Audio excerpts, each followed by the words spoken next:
Sir सबसे पहले congratulation -31 का ट्रेलर आया है। Thank you so much. Awesome है जी से ट्रेलर आया है, बहुत सारी बातें ऑथेंटिक हमें देखने को मिल रहा है। जी।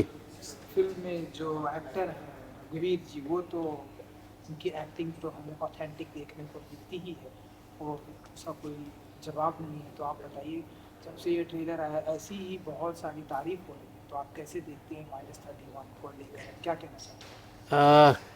ज़ाहिर है तारीफ़ तो अच्छी लगेगी ही, और क्या है कि जिस शिद्दत के साथ फिल्म बनाई गई है, ऑथेंटिसिटी जो आप बात कह रहे हैं वाकई वो तो है इस फिल्म में, और ज़माना भी इसी तरह की फ़िल्मों का है। और इस फिल्म में अगर काम करने का आपको मौका मिल जाए तो इससे अच्छी खुशी की बात और क्या हो सकती है। तो बस अब उसी तलाश में वो दिन भी आ गया है कि 21 तारीख को रिलीज़ होने वाली है, तो चाहते हैं कि लोगों को पसंद आए और लोग देखें इसे, क्योंकि जिस मेहनत से और जिस ईमानदारी से स्क्रिप्ट लिखा गया है, सारे लोगों ने काम किया है, तो उनकी मेहनत तभी कामयाब होगी जब लोग देख के उसे पसंद करें, तो फिर आगे भी और काम करने का हौसला उनको मिलता है। तो इस फिल्म में मुझे लगता है वैसा है और उम्मीद है मुझे। तो देखते हैं अभी, और जिस तरह से सबने मिलके काम किया है, डायरेक्टर साहब ने और भी जितने भी एक्टर थे सब ने, जो मेरे ख्याल से 30-35 दिन के अंदर फिल्म कंप्लीट होगी। और मैंने कुछ हिस्सा डबिंग के वक्त देखा, मुझे तो बड़ी अच्छी लगी जिस तरह उसका लुक है, वो सारी चीज़ें। तो ऑडियंस को भी पसंद आनी चाहिए, हम उम्मीद तो यही रखते हैं हम। और सब लोगों ने बड़ा बेहतर तरीके से काम किया, डायरेक्टर साहब ने बहुत ही बेहतर, पूरे यूनिट ने एक्चुअली अपनी जिम्मेदारी बाखूबी निभाई है। तो जब सारे लोग अपनी जिम्मेदारी समझ के काम करते हो, काम बेहतर ही होता है। तो बस उसी बेहतरी की उम्मीद रखते हुए हम अभी यहाँ तक पहुँच गए हैं कि बस 2-4 दिन में रिलीज़ होने वाली है फिल्म। जब जब लोग -31 ये नाम सुनते हैं तो लोगों को ये समझ में आता है कि कहीं ये -31 टेम्परेचर तो नहीं है जो टेम्परेचर माइनस में जाता है।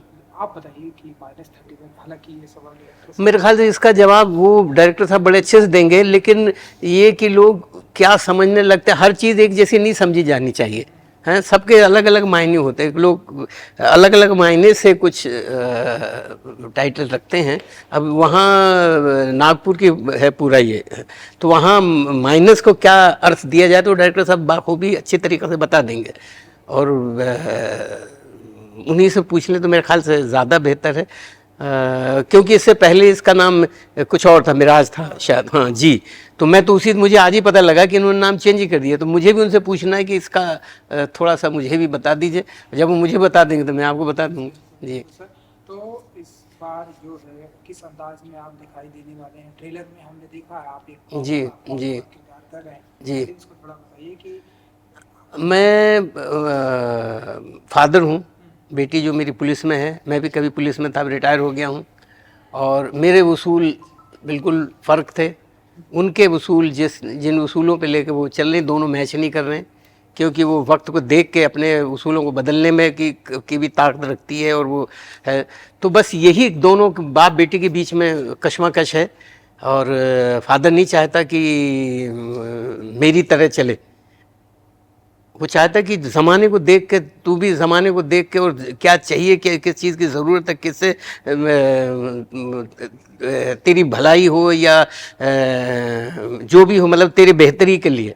अब ये नहीं कि मैं अगर अपने उसूलों पे चल के और मैं अगर नाकाम रहा हूँ मैं, तो मैं नहीं चाहता कि मेरी बेटी नाकाम रहे या तू भी नाकाम रहे। तो इस बात को लेके दोनों की कशमकश, दोनों की लड़ाइयाँ भी होती रहती है, और पत्नी है नहीं, उसकी माँ नहीं है।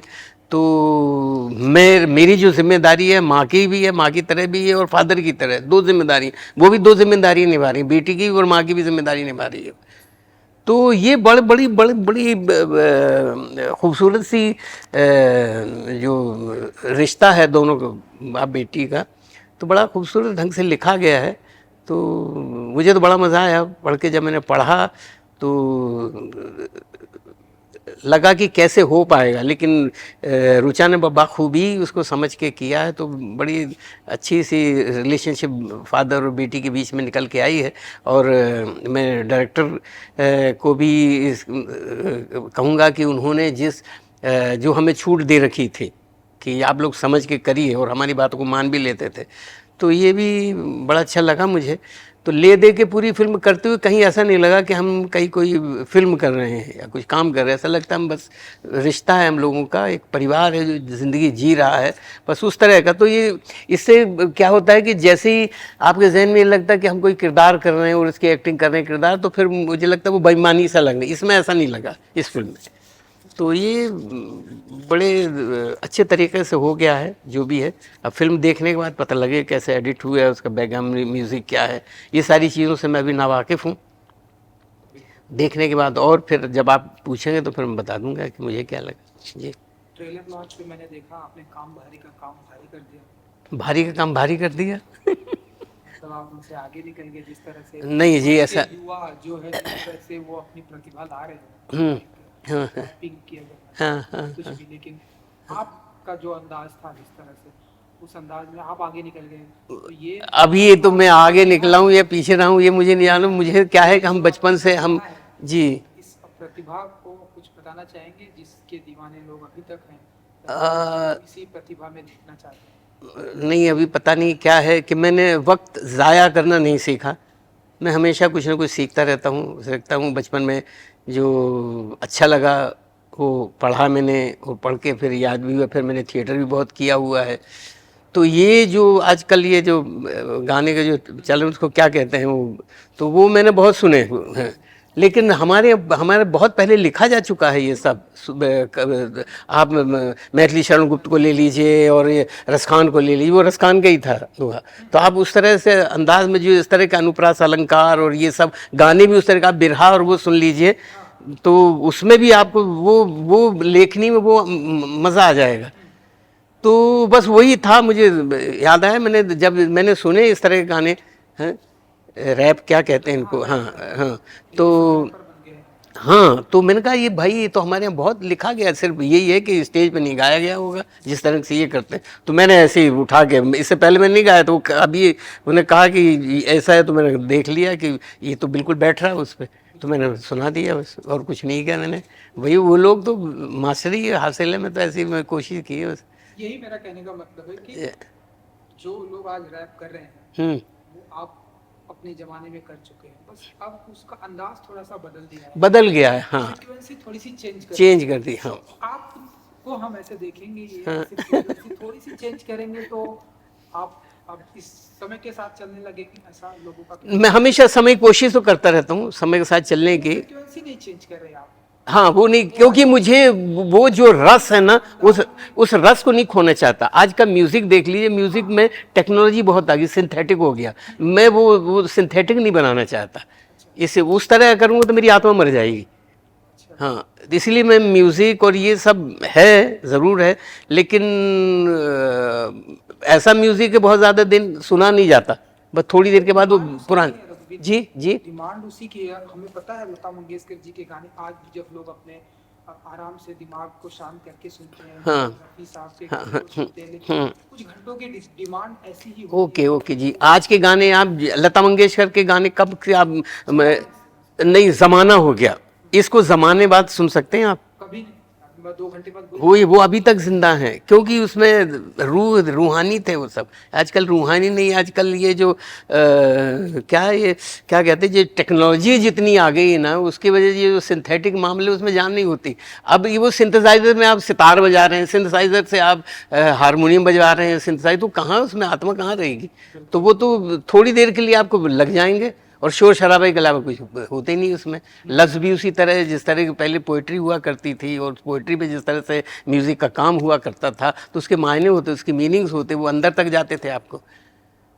तो वो गायब होता रहा। उसकी वजह से ये कि कुछ दिन के लिए 1-2 बार सुन लेंगे, आपको अच्छा लगेगा, उसके बाद वो जाएगा, दूसरा आ जाएगा। वो गाने अभी बजाइए तो वैसे लगेंगे जैसे पहले लग रहे थे। वो अभी भी ये मदन मोहन और उनका देख लीजिए, क्या भरा पड़ा है सारा कुछ। बहुत ही अच्छा लगा आपसे बात करके। ये मैंने इसीलिए पूछा क्योंकि आपको जो मैंने जब ट्रेलर लॉन्च पे जब मैंने आपको अंदाज में देखा तो जी जी, लगा कि सर आप ऐसा कुछ कर सकते हैं। हुजूर, मेरा ताल्लुक़ रहा है पारसी थिएटर से। वहाँ अगर आपको म्यूज़िक से आपका ताल्लुक़ नहीं है तो आप स्टेज पे खड़े नहीं हो सकते। तो वैसे खलीफे और उस्ताद लोग थे, उनके बीच में रहा हूँ मैं, तो कुछ तो उनसे मिला ही है। और बस वही है कि वो ज़माने के साथ वो भी चले हैं कि ज़माने के साथ उन्होंने भी चलना सीखा, लेकिन ज़माना ऐसा आ गया कि वो चल नहीं पाए ज़माने के साथ में। एक आखिरी सवाल ये है सर कि आपने तो सभी के साथ काम किया है, जी मिस्टर आमिर जी खान की जी बात करें, जी हमारे स्वर्गीय जी। इमरान साहब की बात करें या बहुत सारे लोगों के साथ, आपने ऐसे बहुत थोड़ा सा कम कर दिया है काम, ऐसे थोड़ा सा चूजी हो गए, ये स्क्रिप्ट आएगी तभी करूंगा वरना मैंने कभी, आप आजकल के लोग हैं जो मिल रहा है सब करते जा रहे हैं। नहीं, जो मिल गया उससे मैंने पहले ही मैं उससे इत्तेफाक नहीं रखा कि जो मिल गया वो, जब तक मुझे अच्छा ना लगे मैं नहीं करना चाहता, क्योंकि जब मुझे करते हुए अच्छा नहीं लगे तो देखने वालों को अच्छा लगेगा। ये नीयत मेरी पहले से रही, उसी पर कायम हूँ मैं, और हमेशा रहूँगा भी। और उसमें मज़ा भी आता है मुझे करते हुए, और ऐसा काम कि आप जो आप नहीं चाह रहे हैं और वो करना पड़ जाए तो ऐसा लगता है वक्त ज़ाया कर रहा हूँ मैं अपना। मैं क्यों वक्त ज़ाया करूँ अपना, जब मैं इतने वहाँ से जो ऐसे लोगों के साथ रह के थिएटर ये सब करते करते करते यहाँ इसलिए थोड़ी कि मैं कुछ भी उठा के कर जाऊँ, तो उससे थोड़ी बचा रहना मुझे अच्छा लगता है। इसलिए कम कम, अब कम की बात करें ना करूँ वो ज़्यादा अच्छा है मेरे लिए। कैसा कोई काम करूँ जो मेरे देखने वालों को अच्छा ना लगे, फिर फ़ायदा क्या है उसका। तो उससे अच्छा ना ही करो तो बेहतर है। जो मिल रहा है उसमें मैं खुश हूँ, और ऐसा भी नहीं कि मुझे कोई गिला शिकवा है इन चीज़ों के, हाय मुझे वो कर लेना चाहे, मुझे ये कुछ नहीं भैया। जो है, जो मैं कर पा रहा हूँ वो मैं कर रहा हूँ, बस यही है। नया नया टेक्नोलॉजी आ रही है, नए नए ज़माने में भारत बहुत तेज़ी से बढ़ रहा है, OTT आ गया है, जी, सोशल मीडिया OTT से मुझे बड़ी उम्मीदें हैं, क्योंकि OTT की वजह से बहुत अच्छे अच्छे बेहतर बेहतर लोग, बेहतर राइटर जो पढ़े लिखे, जो जिन्होंने वो सब सामने आ रहे हैं, अच्छे अच्छे एक्टर सामने आ रहे हैं। तो ये मैंने देखा कि ये बहुत अच्छा OTT ने एक प्लेटफॉर्म दिया है, जिसकी वजह से काबिल लोग सामने आ रहे हैं।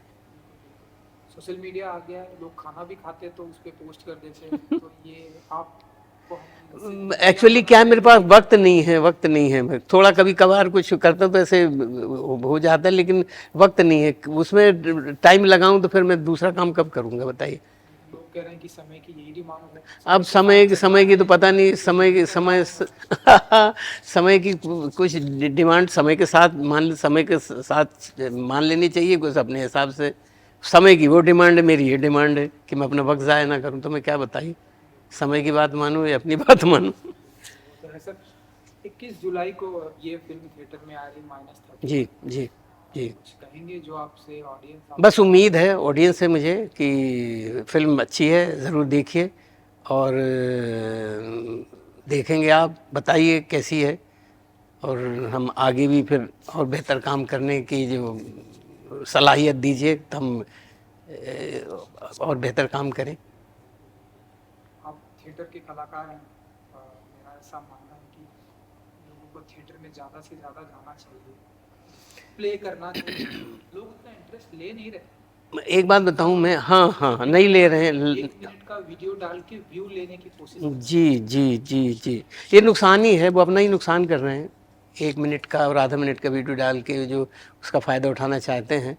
लेकिन मैं थिएटर के लिए कहूँगा, थिएटर एक ऐसा जीने का सलीका है। आप 2-2 घंटे तक बिना स्क्रिप्ट के आप बातें कर लेते हैं, और लोग ऐसे सोशल मीडिया वो थिएटर की देन है।